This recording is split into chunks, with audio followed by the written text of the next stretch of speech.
ಇದು ಇಂದು ಬೆಳಗಿನ ಸಂಗಮದ ದೃಶ್ಯ. ಇವತ್ತು ತುಂಬ ಕ್ರೌಡ್ ಇದೆ, ತುಂಬ ಜನ ಸ್ನಾನ ಮಾಡ್ತಾಯಿದೆ. ನೋಡಿ, ಬೀಚ್ ಕ್ರೌಡ್ ಇದೆ.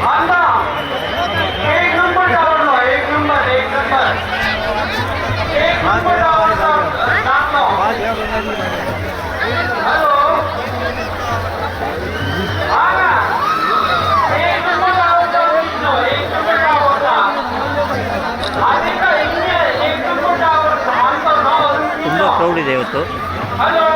ಆದರೂ ಯಾವುದೇ ರೀತಿ ಗೊಂದಲಗಳಿಲ್ಲ. ಅಲ್ಲಿ ಇಲ್ಲಿ ಕಳೆದೋದವರು ಸ್ವಲ್ಪ ಇದ್ದಾರೆ, ಅವ್ರನ್ನ ಅನೌನ್ಸ್ ಮಾಡ್ತಾ ಇದ್ದಾರೆ ಇಲ್ಲಿ. ಅಷ್ಟೇ ಬಿಟ್ಟರೆ ಯಾವುದೇ ರೀತಿ ಗೊಂದಲಗಳು ಇವೆಲ್ಲ ಯಾವುದೂ ಇಲ್ಲ. ಎಲ್ಲ ನೆಮ್ಮದಿನ ಒಂದು ಸ್ನಾನ ಮಾಡ್ಕೊಂಡು ಹೋಗ್ಬೋದು.